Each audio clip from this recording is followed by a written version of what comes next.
Air का और ethyne का मिक्सचर नहीं यूज़ किया जाता। क्यों नहीं किया जाता? क्योंकि एयर के साथ यदि इथाइन को जलाया जाता है तो वो इनकम्प्लीट हो जाती है, इथाइन जल नहीं पाता पूरी तरीके से। रीज़न क्या है कि एयर होती है लिमिटेड होती है। एयर क्या होता है, एक लिमिटेड एक तरीके से सूटी फ्लेम देगा, एक तरीके से कार्बन डाइऑक्साइड निकलेगी इसमें से यदि वो एयर के साथ रिएक्ट करती है। तो इसको वेल्ड करेंगे, जिस भी आयरन को वेल्ड करेंगे उस पर काले कलर की लेयर चढ़ जाएगी, जिससे वो नहीं जल पाएगा, पूरे अच्छी तरीके से नहीं गर्म कर पाएगा उसको, अच्छी तरीके से नहीं जोड़ पाएगा। इसी वजह से हम क्या करते हैं, ऑक्सीजन को ऐड करते हैं, उसके साथ ऑक्सीजन जोड़ा जाता है इथाइन के साथ। जब जलता है इथाइन तो उसमें ऑक्सीजन जोड़ा जाता है, जिस टाइम पर वेल्डिंग मशीन के अंदर ऑक्सीजन का ही इस्तेमाल किया जाता है ताकि वो अच्छी तरीके से जले, प्रॉपर तरीके से जले और हमारी जो वेल्डिंग मशीन में कोई भी टूल है वो वेल्ड हो सके। क्यों? अब देखो रिएक्शन समझा रखा है यहाँ पर कि ये हमारा इथाइन एयर के साथ जुड़ रहा है तो वहाँ तो ये 4CO2 बनाएगा और H2O साथ में हीट निकलेगी। पर क्या बन रहा है, सूटी फ्लेम, मतलब एक कार्बन डाइऑक्साइड। तो when ethyne is burnt in air it gives a sooty flame. Flame क्या होती है, आंच होती है। This is due to incomplete combustion caused by limited supply of air. However if ethyne is burnt with oxygen it gives अ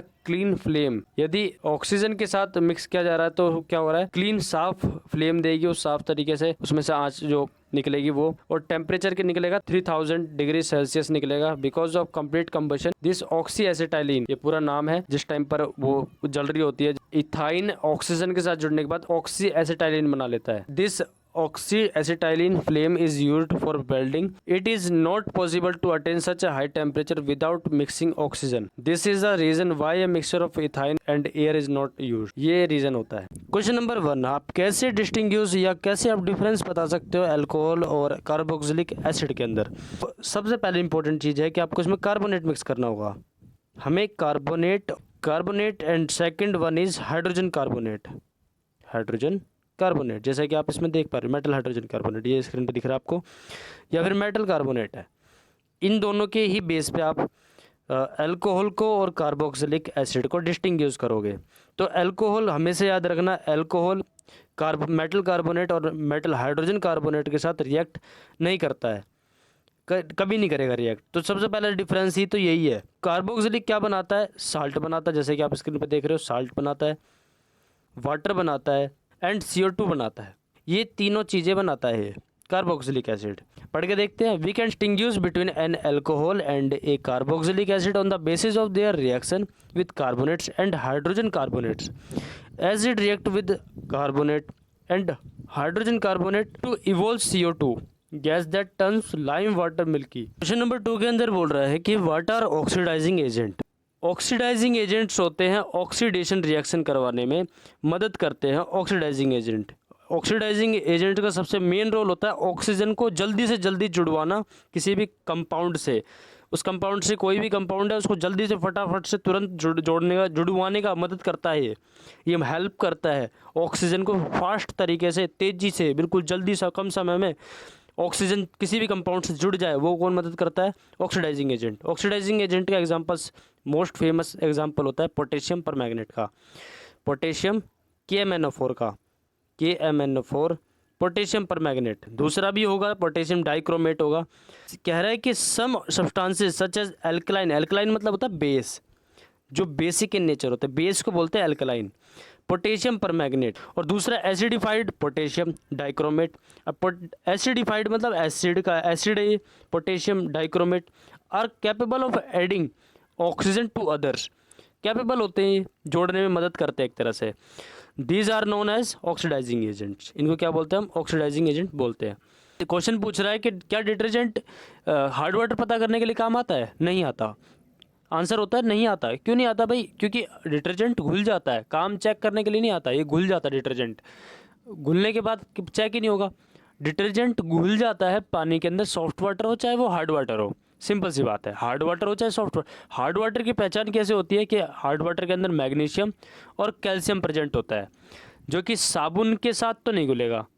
साबुन होता है, soap होता है, जो साबुन हम इस्तेमाल करते हैं नहाने के लिए, ये मैग्नीशियम और कैल्शियम मतलब कि हार्ड वाटर के साथ रिएक्ट नहीं करता, इसके साथ ये झाग नहीं बनाता, लेथर नहीं बनाता। लेथर माने झाग नहीं बनाता soap. But detergent hard water soft water दोनों के साथ ही लेथर बनाता है, झाग बनाता है डिटर्जेंट, क्योंकि ये घुल जाता है उसके साथ। और सोप सिर्फ सॉफ्ट वाटर के साथ झाग बनाता है। ये बातें लिख लो, इंपॉर्टेंट है। आंसर बोलने की कोशिश कर रहा है कि जो डिटर्जेंट होता है वो अमोनियम और सल्फोनेट साल्ट से बने होते हैं, ज़रूरी है। और साथ ही साथ इनके अंदर ये एक लंबी चेन होती है किसकी, कार्बोक्सिलिक एसिड्स की। जो कार्बोक्सिलिक एसिड्स होती है COOH का, COOH कार्बोक्सिलिक एसिड कहलाता है। देखा जाए उसी के अनलाइक उसके अपोजिट देखा जाए कि सोप होता है जो, they do not react with calcium. Soap होता है, साबुन जो होता है, कैल्शियम और मैग्नीशियम के साथ, आयंस के साथ रिएक्ट नहीं करता। क्यों नहीं होता, क्यों नहीं? क्योंकि हार्ड वाटर में प्रेजेंट होते हैं। कैल्शियम और मैग्नीशियम हार्ड वाटर के अंदर प्रेजेंट होते हैं। इसका मतलब होता है दाग धब्बे, कपड़ों में दाग धब्बे लगे होते हैं, उनको स्कम बोलते हैं। They give a good amount of लेथर irrespective of weather the water is hard और सॉफ्ट। किसके बारे में बात कर रहा है? डिटर्जेंट के बारे में। डिटर्जेंट जो होता है वो अच्छा अमाउंट में झाग देता है, चाहे वो फ़र्क नहीं पड़ता उससे, चाहे वो वाटर है, चाहे वो सॉफ्ट है, सॉफ्ट वाटर है, चाहे वो हार्ड वाटर है, फ़र्क नहीं पड़ता। डिटर्जेंट दोनों में ही झाग देता है, हार्ड वाटर और सॉफ्ट वाटर दोनों में ही देता है।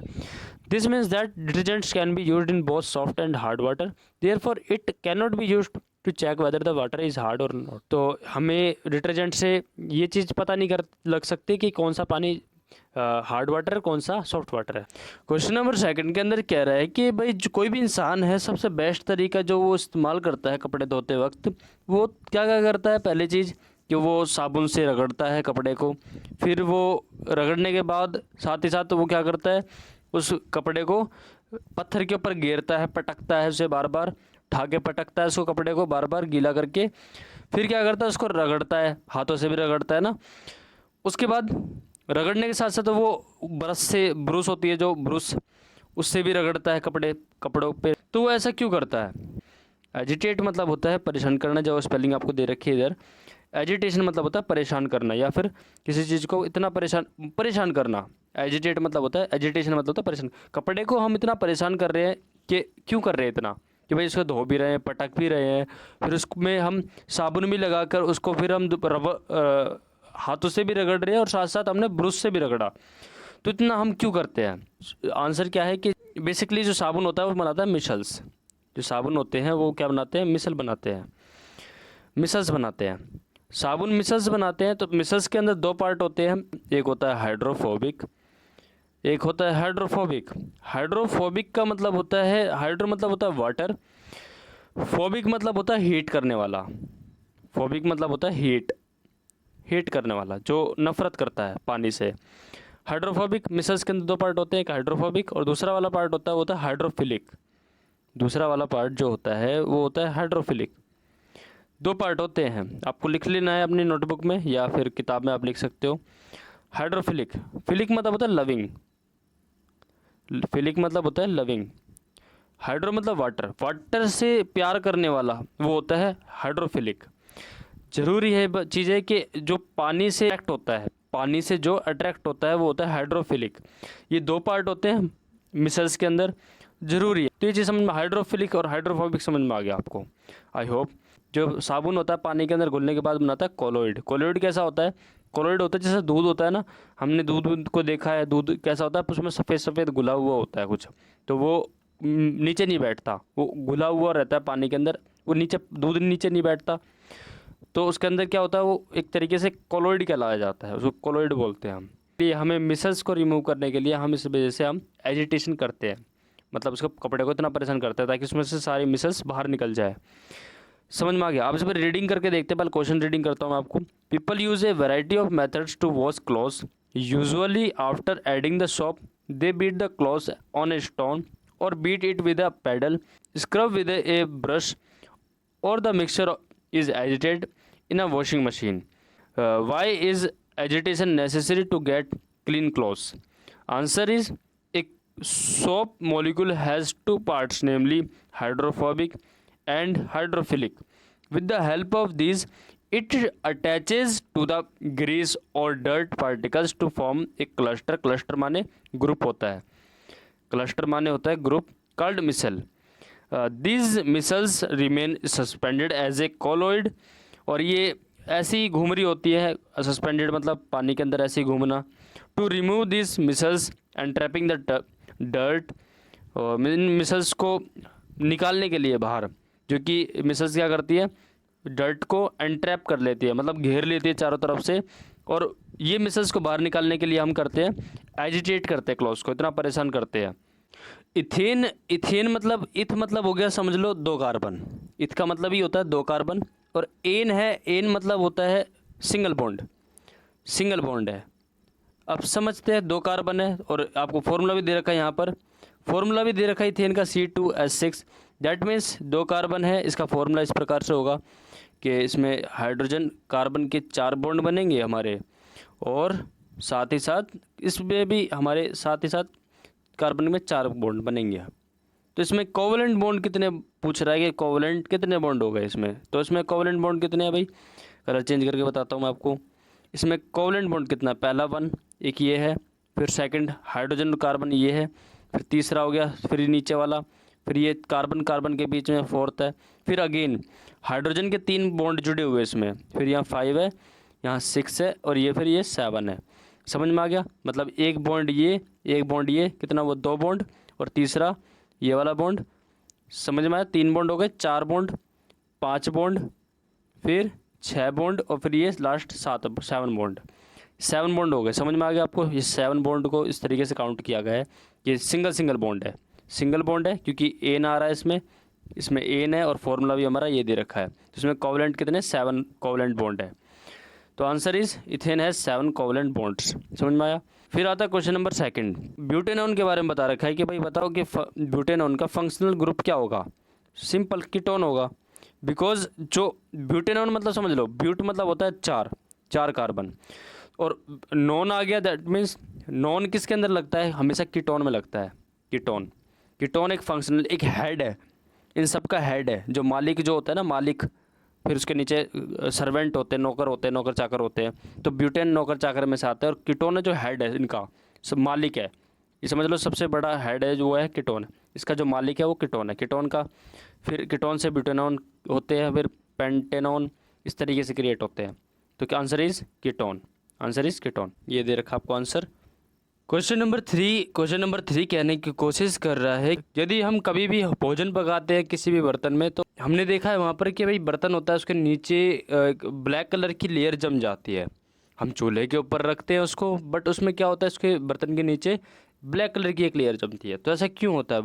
तो रीज़न इज़ फ्यूल होता है वो पूरी तरीके से जलता नहीं है। जो गैस होती है हमारी LPG गैस होती है वो पूरी तरीके से जलती नहीं है, इस वजह से वो ब्लैक कलर का हो जाता है।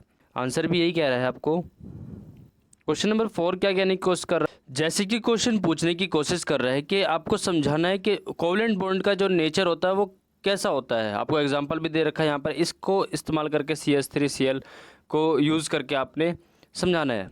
को मतलब होता है कोवलेंट, मतलब समझ में आ रहा होगा आपको। को मतलब होता है साथ में, आपको शेयर करने के लिए बोल रहा है यहाँ पर कि को मतलब शेयर, मतलब साथ में। को मतलब होता है सह, मतलब कि साथ में।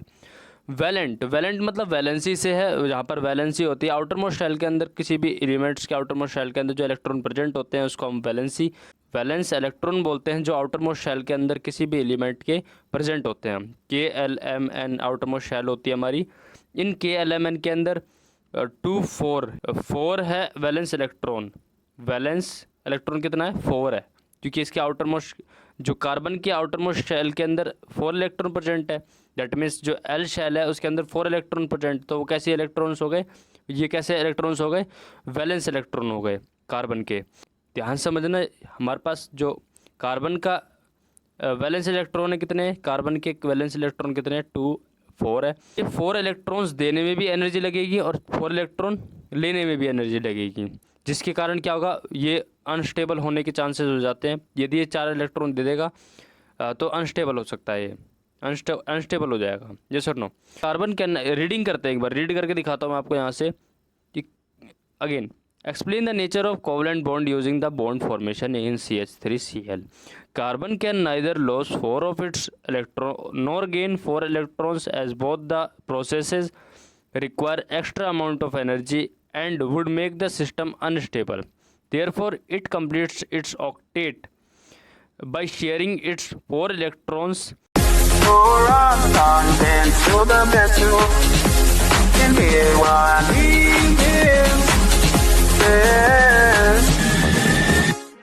While at the edge of Satan.